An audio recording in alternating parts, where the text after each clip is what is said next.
ঈমানওয়ালা যুবক। ঠিক এরকম ভাবেই উসমান হাদি সেই বলেছিল যে আমাকে যদি সত্যের পথ থেকে ফিরিয়ে নিতে চান তাহলে আমাকে হয়তো বুকের মধ্যে অথবা মাথার মধ্যে গুলি করতে হবে, এছাড়া সত্যের পক্ষ থেকে আমি কখনো পিছপা হব না। সেই সূরা বুরুজের যুবকের ছায়া যেন আমরা শরীফ উসমান হাদির মাঝে দেখতে পেয়েছি। সত্যকে অবশ্যই সত্য বলতে হবে, এটা আপনি যে কেউ বলতেই হবে সত্য। যেটা সত্য, সত্যকে সত্যই বলতে হবে। দেখুন, এই জন্য মহান আল্লাহ তাআলার পরিকল্পনার সামনে আমাদের পরিকল্পনার কোনো তুলনা নেই। মহান আল্লাহ তাআলা উত্তম পরিকল্পনাকারী। আর আমরা যে পরিকল্পনা করি, একজন মানুষকে মারতে চাই, আমরা এটা জানি না যে একজন মানুষকে হত্যা করার কারণে পুরো পৃথিবী জেগে উঠতে পারে, এটা আমরা জানি না। আল্লাহর পরিকল্পনা মহা পরিকল্পনা। যেই নেতারা একজন আদর্শবান নেতাকে গুলি করে হত্যা করতে পারে, সেই নেতা কখনো আদর্শবান নেতা হতে পারে না। আমি নেতা হতে চাই, আরেকজন নেতা হতে চাই, তাকে যদি আমি গুলিবিদ্ধ করে তাকে পৃথিবী থেকে বিদায় করে দেই, আমি নেতা হতে চাই, তাহলে এই নেতা কখনো আদর্শবান নেতা হতে পারে না। অবশ্যই অবশ্যই আমাকে আপনাকে আল্লাহ তাআলার দরবারে এর জবাব দিতে হবে।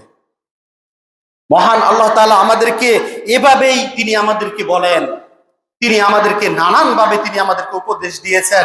একজন আদর্শবান নেতা হতে হলে যে গুণগুলো অর্জন করতে হবে, সেই গুণগুলো আমার আপনার ভিতরে যদি না থাকে, তাহলে আমি আপনি কখনো মানুষের সেবক হতে পারবো না, মানুষের নেতা হতে পারবো না। এই জন্য আমাকে আপনাকে সাবধান হতে হবে। অবশ্যই অবশ্যই আমাকে আপনাকে সাবধান হতে হবে। আমরা বিগত কয়েকদিনে দেখেছি একজন আদর্শবান নেতা যে ইনসাফের কথা বলতো, সেই নেতাকে গুলি করে হত্যা করা হয়েছে। পুরো বাংলাদেশের যুবক মানুষ, প্রতি বাংলাদেশের মানুষ যারা যে কোনো দল করুক না কেন, প্রত্যেকটা মানুষের যাদের ভিতরে ন্যূনতম ঈমান রয়েছে, তারা প্রত্যেকেই কষ্টবোধ করেছে যে এরকম যে ইনসাফের কথা বলতো, সত্যের কথা বলতো, তাকে গুলিবিদ্ধ করে পৃথিবী থেকে বিদায় করে দেওয়া হয়েছে।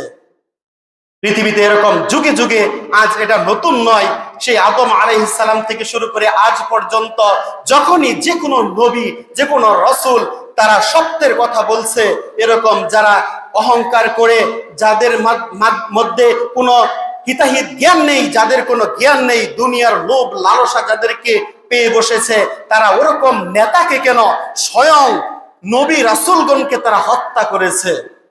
এটা মহান আল্লাহ তাআলা কোরআনুল কারীমে অসংখ্য জায়গায় তিনি বলেছেন। অনেক নবীগণকে তারা হত্যা করেছে। সত্য বলতো, প্রত্যেকটা নবী রাসূলগণ আল্লাহ তাআলার পক্ষ থেকে সত্য কথা বলতেন, তাদেরকে পর্যন্ত কাফেররা হত্যা করেছে। এরকম যুগে যুগে হত্যা থাকবেই। তাই বলে আমরা সত্যের দিকে যাব না, এমনটা নয়। অবশ্যই আমাদেরকে সত্যের সাথে থাকতে হবে, সত্য কথা আমাকে আপনাকে অবশ্যই অবশ্যই বলতে হবে। ঈমান এরকম একটা পাওয়ারফুল, ঈমান এরকম একটা শক্তি, যেই শক্তি আমাকে আপনাকে সকল প্রকার অন্যায় থেকে বাঁচাবে। যার ভিতরে ন্যূনতম ঈমান আছে, সে কখনো অন্যায়ের সাথে আপোষ করতে পারে না। সে সব সময় সত্যের পক্ষে কথা বলবে, ইনসাফের পক্ষে কথা বলবে, ন্যায়ের পক্ষেই সেই ব্যক্তি কথা বলবে। তার ভিতরে যদি তাকে যদি হুমকি দেওয়া হয় যে তোমার মৃত্যু হবে, তোমাকে গুলিবিদ্ধ করা হবে, জনসম্মুখে তোমাকে মারা হবে, রাতের অন্ধকারে গিয়ে তোমাকে গুম করা হবে, তাহলেও সেই ঈমানদার ব্যক্তি কখনো সত্যের সেই পথ থেকে কখনো পিছপা হবে না। আমরা একটি মৃত্যুর মাধ্যমে এটা দেখতে পেলাম, হাজার হাজার মানুষ জানাজায় শরীক হয়েছে। উসমান হাদির মৃত্যুতে শহীদ উসমান হাদি, আল্লাহ তাআলা তাকে কবুল করুন, তিনি যে সত্যের কথা বলতেন, ন্যায়ের কথা বলতেন, এই ভালোবাসা আল্লাহ তাআলা পুরো বাংলাদেশের মানুষের হৃদয়ে জাগিয়ে তুলেছেন।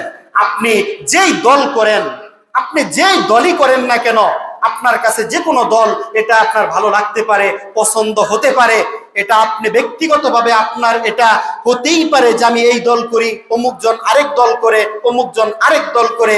তাই বলে আমার আপনার অন্তরে এই অহংকার থাকা যাবে না যে আমি একমাত্র ভালো, আমি নেতা হতে চাই, আমি দেশ কায়েম করব, অন্য কোনো মানুষ দেশে রাজত্ব করতে পারবে না।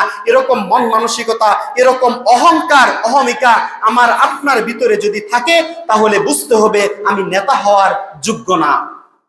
নেতা সেই হতে পারবে যে জনগণের সাথে উত্তম আচরণ করবে, বিনয়ী হবে, অহংকার মুক্ত থাকবে।